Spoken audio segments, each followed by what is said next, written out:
اعوذ باللہ من الشیطان الرجیم، بسم اللہ الرحمن الرحیم۔ لائف ویو ود اسرار قریشی کی ایک اور نشست کے ساتھ میں حاضر ہوں۔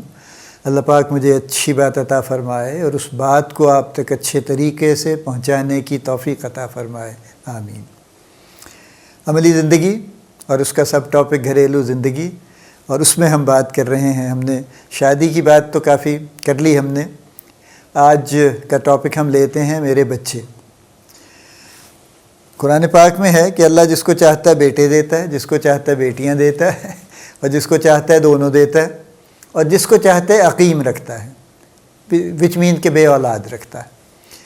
یہ اس کی حکمتیں ہیں، وہ جانتا ہے وہ کیا ہے، وہ کیوں یہ کرتا ہے، اور اس کی کیا حکمت ہے، یہ ظاہر ہے اللہ ہی جانتا ہے۔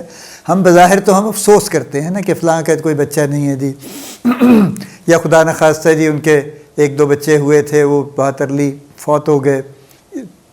ہمارا ہیومن پوائنٹ آف ویو ہے نا، انسانی ہمارا نقطہ نظر ہے، لیکن بہرحال ہم انسان ہی ہیں تو ہمارا انسانی ہی ہوگا نا، ہم اس سے بڑا نقطہ نظر تو نہیں لے کے آ سکتے۔ تو ہمیں افسوس بھی ہوں گے، پریشانی بھی ہوگی، خوشی بھی ہوگی، which is fine, we are made for that. ہمیں اسی لیے بنایا گیا ہے ان سب چیزوں کے لیے۔ اینی وے، بچے اللہ تعالیٰ نے آپ کو دیے ہیں، بیٹے دیے ہیں یا بیٹیاں دی ہیں۔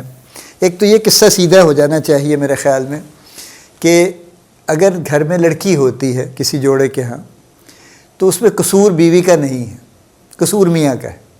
دیکھیں نا، سائنس یہ کہتی ہے کہ میاں میں کروموسوم جس کے ذریعے جینیٹکس جو انہیرٹ ہوتی ہے، جس کے ذریعے باقاعدہ یعنی جنس طے پاتی ہے، یوں کہہ لیجئے، مرد میں ایکس اور وائی کروموسوم ہوتے ہیں، عورت میں صرف ایکس اور ایکس کروموسوم ہوتے ہیں۔ تو جب مرد کا ایکس کروموسوم بیوی کے ایکس کروموسوم سے ملتا ہے تو بیٹی پیدا ہوتی، اور جب میاں کا وائی کروموسوم بیوی کے ایکس کروموسوم سے ملتا ہے، چونکہ اس کے پاس تو ہے ہی ایکس، تو بیٹا پیدا ہوتا ہے۔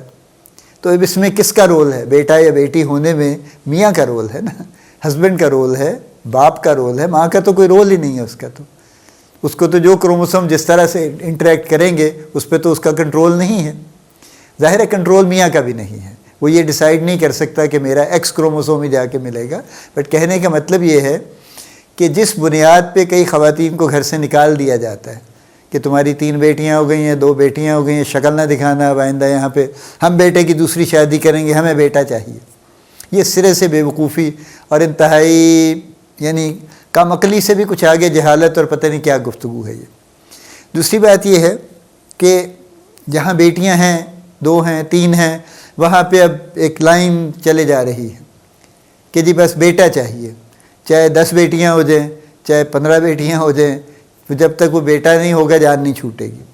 اور اگر وہ ہو جائے گا کبھی 2 4 5 6 بچیوں کے بعد، تو پھر اگلا سوال ہو جائے گا کہ ایک بیٹا اور ہونا چاہیے نا، 2 ایک بھائی تو اس کا ہونا چاہیے کم از کم۔ پھر اس چکر میں پڑ جائیں گے اور خاندان بڑے سے بڑے ہوتے جائیں گے اور معاملات مزید خراب سے خراب ہوتے چلے جائیں گے۔ تو یہ بھی معاملہ سیدھا کر لینا چاہیے۔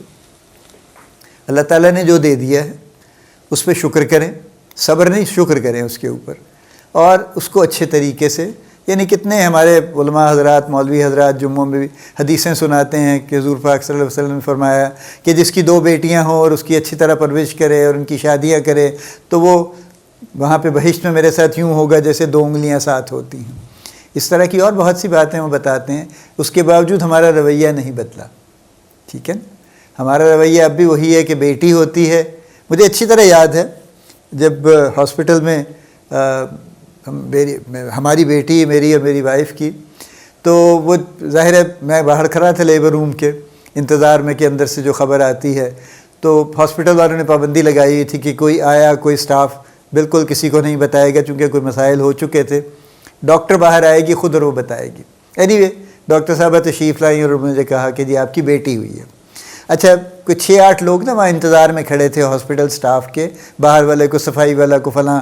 ان کا خیال تھا کہ ابھی خبر آئے گی کہ بیٹا ہوا ہے تو وہ میرے گرد جمع ہو جائیں گے کہ جی ہمیں کوئی دیں، جی ہمیں جی خوشی کی بات لیں، جی آپ کو اللہ نے بیٹا دیا، جی کوئی ہمیں فلاں کریں، جی یوں کریں۔ لٹرلی جیسے ہی ڈاکٹر نے کہا نا جی آپ کی بیٹی ہوئی ہے تو سارے ادھر ادھر ہو گئے۔ انہوں نے کہا اب اس سے کچھ مانگا نا تو یہ اٹھا کے کچھ مار دے گا ہمیں شاید، ٹھیک ہے۔ آلسو میرا ایسا کوئی پلان نہیں تھا، لیکن چونکہ ایک جنرل ٹینڈنسی ہے نا کہ جی بیٹی ہو گئی تو یہ ہو گیا، تو ایک تو میرے خیال میں اس قصے کو پڑھے لکھے لوگوں کو تو کم از کم سیدھا کر لینا چاہیے کہ بیٹی ہونا یا بیٹا ہونا، یہ دیکھیں دنیا بھر میں سائنس بہت کچھ کر رہی ہے، یہ بھی کہہ رہے ہیں کہ ہاں جی آپ you can temper with it نا، کہ ڈیورنگ پریگننسی ارلی سٹیج پہ جنس بدل سکتے ہیں. کس حد تک وہ کامیاب ہے یا نہیں ہے، اگر ویسے ہی ایسا ہو یعنی 100% سکسیس بھی ہو اور یہ بڑا ریلائبل سسٹم ہو، تو پھر آپ کو لڑکیاں نظر نہیں آئیں گی دنیا میں. ابھی بھی دنیا میں 51-52% لڑکیاں ہی ہیں.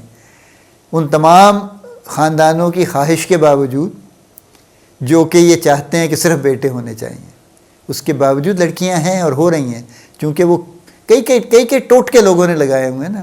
یہ کر لیں، یہ تعویذ تو خیر بہت ہی پاپولر ہے کہ جی رنگ برنگے تعویذ رنگ برنگے لوگ دے رہے ہیں بیٹھ کے، بیٹا ہوگا انشاءاللہ.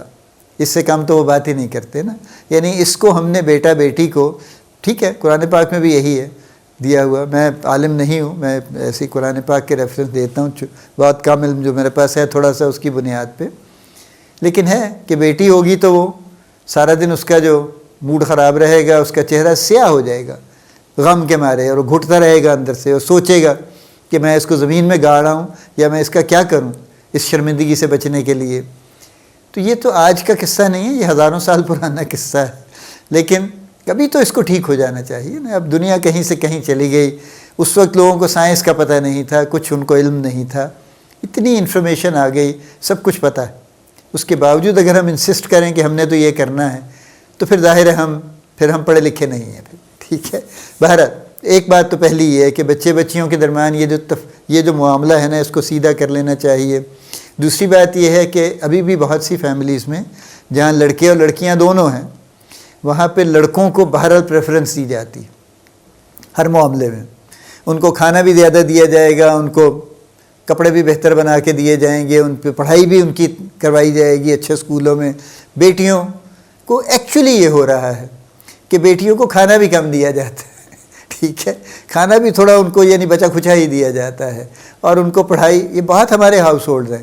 یہ نہ سوچئے کہ جی یہ جو آپ کو چمکیلی بچیاں نظر آتی ہیں اسکول آتے جاتے بڑے خوبصورت فراک پہن کے یا یونیفارم پہن کے، یہ مائنورٹی ہے. میجورٹی وہی ہے جو میں آپ کو بتا رہا ہوں کہ جہاں پہ لڑکوں اور لڑکیوں کے درمیان گھر میں بڑی لمبی چوڑی تفریق ہے، جہاں پہ اس کو بھی ٹھیک کر لینا چاہیے. یہ ناشکری ہے کہ اگر اللہ تعالیٰ نے آپ کو ایک صحت مند بچہ یا بچی دی ہے، اس سے بڑی نعمت نہیں ہے. جن لوگوں کے بچے بچیاں کسی بھی معذوری کا شکار ہیں، چھوٹی بڑی، وہ ساری عمر کی معذوری. ڈاؤن سنڈروم کے کتنے بچے ہیں؟ ہمارے ہاں بھی بے شمار بچے ہیں، دنیا میں بھی بہت ہیں، ہمارے ہاں بھی بہت ہیں. ایک ڈاؤن سنڈروم کا بچہ یا بچی جس کو آپ نے جب تک اس کی زندگی ہے اور اس کی زندگی چھوٹی نہیں ہوگی، آپ نے اس کو پالنا ہے، اس کی کیئر کرنی ہے. اسی طرح سے کوئی اور خدا نخواستہ کوئی چیلنج ہے، اس کا فزیکل ہے، مینٹل ہے، بہت ہیں دنیا بھر میں. تو یہ ایک صحت مند بچہ یا بچی، یہ اتنی بڑی نعمت ہے کہ جس کو ہم سوچتے نہیں. ہمارا خیال ہے یہ تو نارمل ہے نا، روٹین ہے، ایسی کون سی بات ہے نا، سارے وقت دنیا میں نارمل بچے پیدا ہوتے ہیں. اور یہ بڑا اللہ کا شکر ہے کہ ساری دنیا میں موسٹلی نارمل بچے ہی پیدا ہوتے ہیں. اب نارمل بچوں کی پرسنٹیج تو 0.000 شم پہ شاید جاتی ہے کہیں پہ. یہ بڑا اللہ کا احسان ہے ایکچولی اس ہم سب پہ، اس دنیا پہ ایکچولی. لیکن ہم اس کی اس طرح سے ایکنالج اس کو نہیں کرتے، ہم اس کے بارے میں اس طرح نہیں سوچتے. پہلی بات بچے بچیوں کے درمیان تفریق نہیں. دوسری بات بچے اگر آپ کو اللہ نے دیے ہیں تو ان کا شکر ادا کرنا چاہیے. صحت مند بچے آپ کے موجود ہیں، صرف بچیاں ہیں تو بھی، بچے بچیاں ہیں تو بھی، بچے ہیں صرف تو بھی، ہر صورت میں شکر ادا کرنا چاہیے. صبر ادا نہیں. مجھے ان لوگوں پہ بھی مجھے بڑے جو ہے نا وہ مجھے ذرا عجیب لگتا ہے جب وہ لکھتے ہیں نا کہ جی بیٹی رحمت ہوتی ہے اور بیٹا نعمت ہوتا ہے. یار یہ پرانے قصے تھے نا، چھوڑ دیں اب ان کو، ان یہ جو رٹے رٹائے فکرے ہیں ان سے جان چھڑا لیجئے نا اب آپ. اس سے اگلی بات یہ ہے کہ بچوں کو کسی ایک خاص ترتیب سے لے کے چلنا چاہیے نا، with the future in mind. صرف آج کا نہیں ہے نا کہ ہم تو بہت سارے ہمارے ماں باپ بچوں کو اور ان کے گرینڈ پیرنٹس بھی ان کے بچوں کو وہ کھلونا سمجھتے ہیں کہ ہاں دل لگا ہوا ہے، گھر میں بہار آئی ہوئی ہے، رونق لگی ہوئی ہے جی، بچے کلکاریاں مار رہے ہیں جی، کھیل کود رہے ہیں. یہ تو کر رہے ہیں لیکن اس سے آگے کیا ہے؟ اس سے آگے ان کا کیا معاملہ ہوگا، ان کی پڑھائی کا کیا ہوگا، ان کی گرومنگ، ان کی تربیت کا کیا ہوگا، ان کے فیوچر کا کیا ہوگا، کس قسم کا انسان ہم انہیں بنانا چاہتے ہیں۔ کوئی ہم ان کو چھوڑ دیں گے ویسے ہی کہ جیسے جو مرضی بن جائیں، یا ہم کوئی ان کو کسی طرح سے ڈائریکٹ کریں گے، گائیڈ کریں گے، ان کو باقاعدہ لے کے چلیں گے کسی خاص طرح سے تاکہ وہ اچھے انسان بن سکیں۔ انہوں نے کیا کرنا ہے آگے جا کے، انہوں نے پڑھائی کرنی ہے، کتنی پڑھائی کرنی ہے، انہوں نے کوئی پروفیشن میں آنا ہے، کون سے پروفیشن میں آنا ہے، یہ تو چلے بعد میں طے پائے گا، لیکن لڑکے ہیں انہوں نے جابس کرنی ہے یا بزنس کرنا ہے، جو بھی کرنا ہے نا کچھ نہ کچھ۔ تو اس سب کے لیے تیاری کب ہوگی؟ 18 سال کی عمر میں نہیں ہوگی جا کے، یہ بہت چھوٹی عمر سے شروع ہوگی ایکچولی۔ آپ زیادہ سے زیادہ یہ کہہ سکتے ہیں کہ جیسے اسکولنگ شروع ہوگی وہاں سے شروع ہو جائے گی۔ وہ 4 سال کی عمر میں آپ کر لیجئے، وہ 3 سال کی عمر میں کر لیجئے، وہ 5 سال کی، 5 سال تو خیر نہیں ہوتے اکثر، 3 سے 4 سال کے درمیان بچے میجورٹی اسکول جانے لگ جاتی ہے جو اسکول جا رہے ہیں، جو نہیں جا رہے وہ تو ایک الگ ہی معاملہ ہے۔ وہ تو یہ اس ساری ترتیب کو اپنے ذہن میں رکھنا چاہیے، اور یہ میاں بیوی دونوں کو رکھنا چاہیے، اور دونوں کو مل کے اس پہ کام کرنا چاہیے۔ یہ بھی جو قصہ ہے نا ہمارے گھروں کا کہ جی مجھے تو پتہ نہیں، مجھے تو بچوں کے نام بھی یاد نہیں ہوتے جی ٹھیک سے، بڑے فخر سے میاں صاحب فرماتے ہیں والد صاحب کہ ہاں مجھے تو بعض اوقات بچوں کے نام بھی بھول جاتے ہیں، ان کی کلاس تو کبھی مجھے پتہ نہیں چلی کون سی کلاس میں پڑھ رہے ہیں۔ میں تو دیکھیں نا جی مصروف اتنا ہوتا ہوں، ٹریولنگ ہوتی ہے جی میرے تو کاروباری معاملات اتنے ہیں جی، میری تو نوکری اتنی سخت ہے جی، میری تو فلاں یوں ہے۔ دس از آل نان سینس، معذرت کے ساتھ۔ اگر ایز اے والد آپ کو نہیں پتہ کہ آپ کے بچوں کے نام کیا ہیں، یا آپ کے بچے اسکول جاتے ہیں نہیں جاتے، کس اسکول میں جاتے ہیں، کون سی کلاس میں پڑھتے ہیں، کیا پڑھتے ہیں، آپ کو چلیے آپ ان کو نہ پڑھائیں اگر آپ کے وقت نہیں ہے، لیکن ان کی پروگریس کیا ہے یہ تو آپ جان سکتے ہیں نا، یہ آپ 2 منٹ میں جان سکتے ہیں۔ اس کے لیے آپ کو کوئی 2 دن لگانے کی ضرورت نہیں ہوگی ایکچولی۔ تو یہ تو پتہ کر لیجئے۔ تو دونوں کو، خاص طور پہ میں مرد حضرات سے گزارش کر رہا ہوں کہ اپنے بچوں کی تربیت میں، پرورش میں اپنا پورا رول ادا کریں، صرف ایک پارٹنر پہ نہ چھوڑ دیں، ان کی ماں پہ، کہ وہی سب اسی کے ذمے ہے۔ ٹھیک ہے آپ کی مصروفیات میں سمجھتا ہوں، بچوں کو لانا لے جانا ہے، وہ بیچاری جیسے بھی کرتی ہیں، جو بھی کرتی ہیں، ان کو کھلانا پلانا، ٹیوشن پہ بھیجنا نہیں بھیجنا، یہ سارے وہ کر رہی ہیں، لیکن آپ کا بھی کوئی تو رول ہونا چاہیے نا بیچ میں، آپ کا کوئی تو عمل دخل، کوئی آپ کو خبر تو ہونی چاہیے، آپ کم از کم انفارمیشن تو لیتے رہیں کہ اب کیا ہوا، کیسے چل رہا ہے، کوئی پرابلم تو نہیں آ رہی، اگر آ رہی ہے تو اس کو حل کیسے کر سکتے ہیں، وغیرہ وغیرہ۔ یہ سب چیزیں آپ کے ذمے ہیں، ان سب پہ غور کیجئے۔ اور میرے بچے جو ہیں، یعنی جب آپ کہتے ہیں میرے بچے بڑے فخر سے، تو اللہ تعالیٰ آپ کا فخر قائم رکھے، لیکن اس پہ کام بھی کیجئے ساتھ میں۔ اللہ پاک آپ کو بڑی کامیابیاں عطا فرمائے، اللہ پاک آپ کا حامی و ناصر ہو، ہم سب کا حامی و ناصر ہو، آمین۔